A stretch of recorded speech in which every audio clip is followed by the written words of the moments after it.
Bonjour à toutes et à tous, ça fait 4 fois que je refais cette vidéo, ça fait long, pardon. Il fait que ça me fait, de refaire, ouais. Donc, j'espère que vous allez toutes et tous très bien, j'espère que vous n'avez pas trop chaud, que vous n'êtes pas impactés par les incendies, que vous passez malgré tout de bonnes vacances, je vous le souhaite. Je voulais vous remercier pour vos abonnements, pour les vues, Vous êtes de plus en plus nombreux à venir voir le contenu de mes vidéos et à en être satisfait. Je vous en remercie. Je vous remercie de votre soutien. Je vous remercie de votre bienveillance, de votre fidélité. Merci, merci, merci. Ça me fait énormément plaisir. Et pour aujourd'hui, on va faire une lecture découverte. Mais une petite lecture découverte parce que là, il y a un pavé qui fait 1000 pages. Donc je ne vais pas vous lire même plus que 1000 pages. Donc je ne vais pas vous lire les 1000 pages quand même. Je vais vous lire un petit peu. Et là, vous êtes en train de me dire, mais c'est quoi? Alors, c'est un livre que j'ai pas encore lu. Parce que quand j'ai vu le pavé, je me suis dit, je ne vais jamais y arriver, non, 1000 pages. Non, mon cerveau, il va bugger avant, il va stopper net. Il va... Hop là. Donc, c'est un gros pavé de Philippe Pullman à la croisée des mondes. Et c'est l'intégrale aux éditions Gallimard. Et il est au prix de 25 €. Ben, je trouve que pour 1000 pages, même plus que 1000 pages, il n'est pas trop cher encore, ça va. Alors, je vais vous lire la 4e de couverture et on va lire le commencement, comme ça je pourrais le découvrir en même temps que vous parce que je ne connais pas non plus. Alors, À la croisée des mondes est une grande histoire en 3 parties qui entraîne ses lecteurs à travers 3 univers à la fois proches et différents du nôtre. Voici cette grande histoire animée d'un souffle puissant et d'un imaginaire éblouissant, un chef-d'œuvre à lire et à relire à tout âge. Tu m'étonnes avec 1000 pages. Le relire, ça m'étonnerait, mais le lire, pourquoi pas. C'est un livre qui date de 2005. Alors, au sommaire, on a les Royaumes du Nord, la Tour des Anges et le Miroir d'Or. Donc, on va commencer par le nom. Enfin, pas grossement, voilà. Alors, ils disent le mot démon, qui apparaît tout au long du livre, se prononce comme le mot français démon. Ça promet. Oxford, première partie. Chapitre 1. La carafe de Tokay. Lyra et son démon traversèrent le réfectoire où grandissait l'obscurité. En prenant bien soin de rester hors de vue des cuisines. Les 3 longues tables qui occupaient toute la longueur du réfectoire étaient déjà dressées. Et l'argenterie et les verres réfléchissaient la lumière déclinante et les longs bancs étaient tirés, prêts à accueillir les convives. Les portraits des anciens maîtres étaient accrochés au mur, tout là-haut dans la pénombre. Lyra atteignit l'estrade. Lyra atteignit l'estrade, jeta un coup d'œil par-dessus son épaule vers la porte ouverte des cuisines, et ne voyant personne, Elle s'approcha de la table surélevée. Ici, les couverts étaient en or, pas en argent. Et les 14 sièges n'étaient pas des bancs en chêne, mais des chaises en acajou dotées de coussins en velours. Lyra s'arrêta à côté de la chaise du maître et donna de l'ongle une chiquenaude sur le plus grand des verres. Le tintement clair résonna dans le réfectoire. « Tu n'es pas sérieuse, chuchota son démon. Sois sage. Il se nommait Pantalémon. Et à 7 heures, il avait pris l'apparence d'un papillon de nuit marron pour passer inaperçu dans l'obscurité du réfectoire. Ils font bien trop de bruit dans les cuisines pour nous entendre, répondit Lyra à voix basse. Et l'intendant n'apparaît qu'au premier son de cloche. Cesse de t'inquiéter. Malgré tout, elle appuya la paume de sa main sur le cristal qui continuait de résonner. Et Pantalémon s'éloigna dans un battement d'ailes pour se glisser par l'entrebâillement de la porte du salon située à l'autre extrémité de l'estrade. Il réapparut presque aussitôt. « Il n'y a personne, chuchota-t-il, mais nous devons faire vite. » Accroupie derrière la table, Lyra fila jusqu'à la porte et pénétra à l'intérieur du salon. Là, elle se redressa en regardant autour d'elle. L'unique lumière provenait d'une cheminée dans laquelle des bûches flamboyantes se tassèrent légèrement au moment où son regard se posait sur elle, faisant jaillir dans l'âtre une fontaine d'étincelles. Lyra avait passé presque toute sa vie au collège, mais jamais encore elle n'avait vu le salon. Seuls les érudits et leurs invités pouvaient entrer ici, et uniquement les hommes. Les servantes elles-mêmes ne faisaient pas le ménage dans cette pièce. Cette tâche était réservée au majordome. Pantalémon se posa sur l'épaule de Lyra. « Alors, tu es contente ? On peut s'en aller maintenant ?» murmura-t-il. « Ne dis pas de bêtises, j'ai envie d'en profiter. » C'était une vaste pièce avec une table ovale en bois de rose verni sur laquelle étaient posées plusieurs carafes et des verres, ainsi qu'un nécessaire de fumeur en argent avec un râtelier à pipe. Sur un buffet non loin de là se trouvait un petit poêlon et un panier contenant des têtes de coquelicots. « Il ne manque de rien, un pas » commenta-t-elle à voix basse. Elle s'assit dans un des fauteuils en cuir vert. Celui-ci était si profond que Lyra se retrouva presque allongée. Mais elle se redressa et glissa ses jambes sous ses fesses pour contempler les portraits sur les murs. D'autres érudits, sans doute, en toge, barbus, sinistres, ils la regardaient du haut de leur cadre avec un air de désapprobation solennelle. « À ton avis, de quoi parle-t-il ici ?» commença Lyra. Mais avant d'avoir achevé sa question, elle entendit des voix de l'autre côté de la porte. « Derrière le fauteuil, vite !» murmura Pantalémon. En un éclair, Lyra jaillit du fauteuil pour s'accroupir derrière le dossier.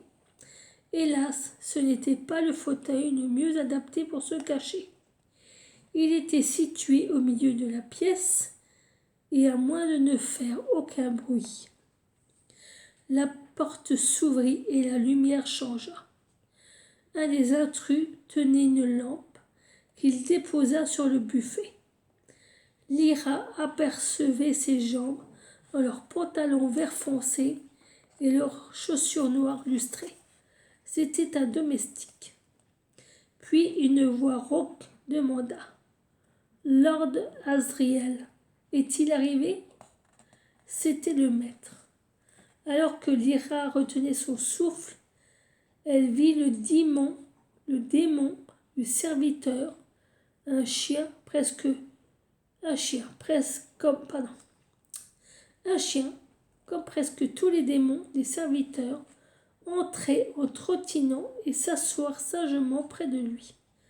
Puis les pieds du maître apparurent à leur tour, chaussés des souliers noirs usés qu'il portait toujours. Non, maître, répondit le majordome. Aucune nouvelle non plus de l'aérodoc. Il aura faim en arrivant, je suppose. Conduisez-le directement au réfectoire. Très bien, maître. Avez-vous décanté Avez-vous décanté à son attention une bouteille de ce toquet particulier? Oui, maître. Le 898, comme vous l'avez ordonné. Je me souviens que sa seigneurie a un faible pour ce vin. Parfait. Vous pouvez disposer maintenant. Avez-vous besoin de la lampe, maître? Oui, laissez-la. Vous penserez à venir l'entretenir au cours du repas. Le majordome s'inclina légèrement et pivota sur ses talons pour s'en aller. Son démon, bien dressé, le suivit en trottinant. De sa cachette, qui n'en était pas vraiment une, Lyra vit le maître se diriger vers une imposante penderie en chêne dans un coin de la pièce. Décrocher sa toge suspendue sur un cintre et l'enfiler péniblement. Le maître avait été un homme robuste, mais il avait maintenant plus de 70 ans. Ses mouvements étaient raides et lents. Son démon avait pris l'apparence d'un corbeau, et dès que le maître eut fini d'enfiler sa toge, l'oiseau s'élança du haut de l'armoire pour se poser à sa place habituelle sur son épaule droite. Lyra sentait que Pantalémon était rongé d'angoisse, même s'il ne faisait aucun bruit. Elle, au contraire, éprouvait un délicieux sentiment d'excitation. Le visiteur auquel le maître avait fait allusion, Lord Asriel, n'était autre que son oncle, un homme qu'elle admirait et redoutait grandement. On racontait qu'il occupait de hautes politiques, d'explorations secrètes et de guerres lointaines. Et Lyra ne savait jamais à quel moment il allait réapparaître. C'était un homme au tempérament féroce. Si par malheur il la surprenait dans cet endroit, il la punirait sévèrement. Mais ce n'est qu'un mauvais moment à passer. Mais ce ne serait qu'un mauvais moment à passer. J'ai du mal.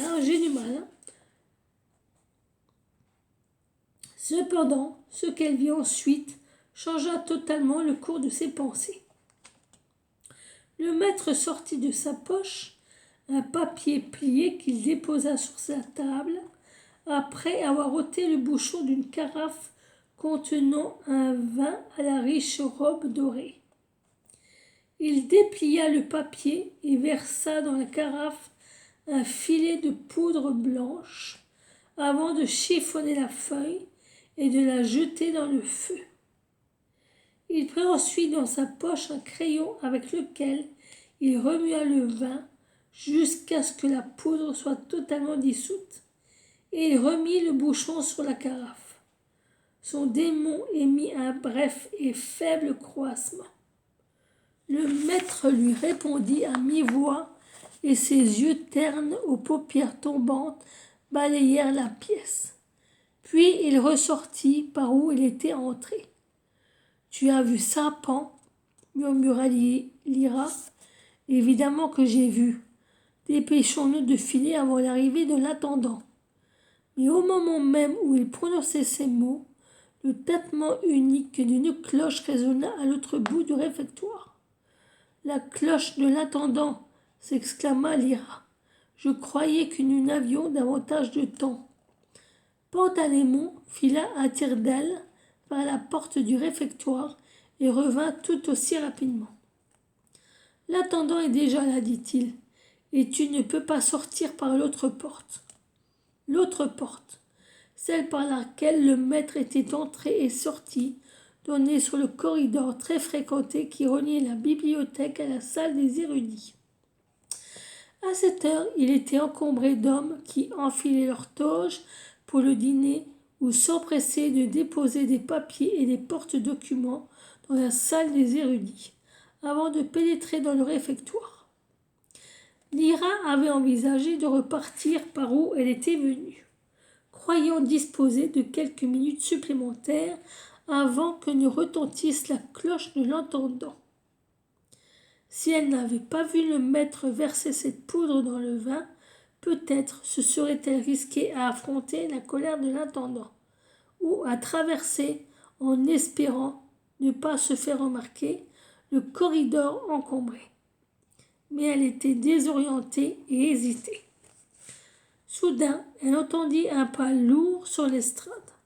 L'intendant venait s'assurer que le salon était prêt à accueillir les érudits après le dîner pour le vin et les pavots. Alors elle se précipita vers la penderie en chêne, ouvrit la porte, se cacha à l'intérieur et referma la porte juste au moment où l'intendant entrait. Elle n'était pas inquiète pourtant pour Pantalémon. La pièce était sombre et il pouvait toujours se glisser sous un fauteuil. Elle entendit la respiration pénible de l'intendant et par l'entrebâillement de la porte mal fermée, elle le vit arranger les pipes sur le râtelier à côté du nécessaire de fumeur et jeter un coup d'œil en direction des carafes et des verres. Après quoi, il aplatit ses cheveux sur les oreilles avec ses deux paumes et s'adressa à son démon. L'intendant était un domestique, son démon était donc un chien. Mais c'était un domestique de rang supérieur et le chien aussi par conséquent. En vérité, il avait l'aspect d'un setter roux, l'air soupçonneux, il regardait partout autour de lui comme s'il sentait la présence d'un intrus. Mais il ne s'approcha pas de la penderie au grand soulagement de Lyra. Elle avait peur de l'intendant car il l'avait déjà corrigée à 2 reprises. Elle entendit un petit chuchotement. Pantalémon s'était faufilé dans l'armoire à ses côtés. Et voilà, on est obligé de rester là maintenant. Pourquoi est-ce que tu ne m'écoutes jamais? Elle attendit pour répondre que l'intendant soit parti. Son travail consistait à surveiller le service de la table haute et elle entendit les érudits qui pénétraient dans le réfectoire, le murmure des voix, le frottement des pieds. Une chance que je ne t'ai pas écouté, dit-elle en chuchotant. On n'aurait pas vu le maître verser le poison dans le vin. Pan, c'était le toquet dont il a parlé au majordome. Ils veulent assassiner Lord Asriel. Comment sais-tu que c'est du poison? Évidemment que c'est du poison. Souviens-toi, il a ordonné au majordome de quitter la pièce avant de le verser. Si cette poudre avait été inoffensive, peu importait que le majordome soit présent. Et je sais qu'il se passe des choses en ce moment. C'est politique. Les domestiques en parlent depuis plusieurs jours. On peut empêcher un meurtre Pan. Jamais je n'ai entendu de telles sottises. Crois-tu que tu pourrais rester coincé dans cette penderie exiguë pendant 4 heures? Je vais aller jeter un coup d'œil dans le couloir. Je te ferai signe dès que la voie sera libre. Il quitta son épaule et s'envola, et Lyra vit apparaître sa petite ombre dans le raid de lumière. C'est inutile, Pan. Je reste ici, déclara-t-elle. Il y a une autre toge ou je ne sais quoi dans la penderie. Je vais l'étendre par terre et m'installer confortablement. Il faut que je sache ce qu'ils ont l'intention de faire. Elle s'était accroupie. Prudemment, elle se releva en tâtonnant, pour ne pas faire de bruit en heurtant les cintres, et s'aperçut que la penderie était en réalité plus spacieuse qu'elle ne l'avait cru. Il y avait là plusieurs toges et épitoges, certaines bordées de fourrure, la plupart doublées de soie. Je me demande si elle appartient toute au maître, murmura-t-elle. Quand d'autres collèges lui décernaient des grands honoris causa, peut-être qu'il lui offrait aussi de jolies toges. Et il les range dans cette penderie pour se mettre sur son 31. Dis, Pan, tu crois vraiment que ce n'est pas du poison qu'il a mis dans le vin? Si, répondit le démon. Je pense que ça en est comme toi. Je pense aussi que ça ne nous regarde pas. Et je pense que t'en mêler serait la chose la plus stupide que tu aies jamais faite dans ta vie. Cette histoire ne nous concerne pas. Ne dis pas de bêtises, s'exclama Lyra.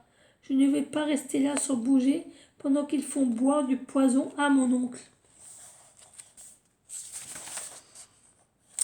Alors, je vous ai lu 1, 2, 1, 2, 3. Je vous ai lu 4 pages. 3 pages et demie, on va dire. On va s'arrêter là, parce que l'heure tourne, n'est-ce pas? Et aussi, je disais à quelle heure je suis en train de filmer. Vous diriez, dis donc. Voilà, enfin bref. Alors, j'espère que cette petite histoire vous a plu. Alors, je vais être sympa. Je vais vous en lire un autre morceau. Et, attendez. Et c'est la deuxième partie, le deuxième livre. Et ça s'appelle La Tour des Anges, chapitre 2, Parmi les sorcières.